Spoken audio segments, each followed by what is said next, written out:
Liri Berisha reagon ndaj Ramës. Numri i fëmijëve me autizëm po rritet. Çfarë e shkakton? Si asnjëherë më parë, autizmi nuk ka qenë kaq pranë familjeve sa tani. Studimet më të fundit nga Shtetet e Bashkuara të Amerikës kanë tronditur mbar botën. 1 në 31 fëmijë rezulton i prekur nga autizmi, raporton që prej vitesh qëndronte në nivelin 1 në 36 fëmijë. Shpeshtësisë së rasteve me këtë çrregullim nuk i ka shpëtuar as vendi ynë.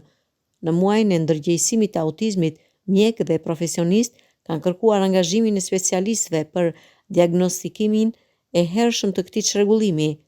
Në konferencën ndërkombëtare për autizmin organizuar nga Fondacioni i Fëmijës Shqiptar, mjekja Liri Berisha theksoi nevojën e politikave dhe programeve për trajtimin e fëmijëve me autizëm.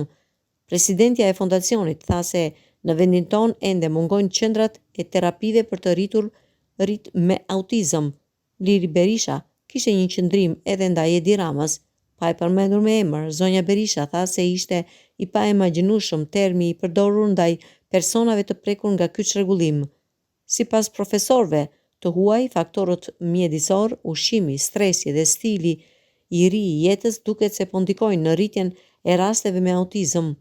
Ata ju bëjnë thirrje prindërve të rinj dhe mjekëve pediatër për identifikimin e hershëm të çrregullimeve.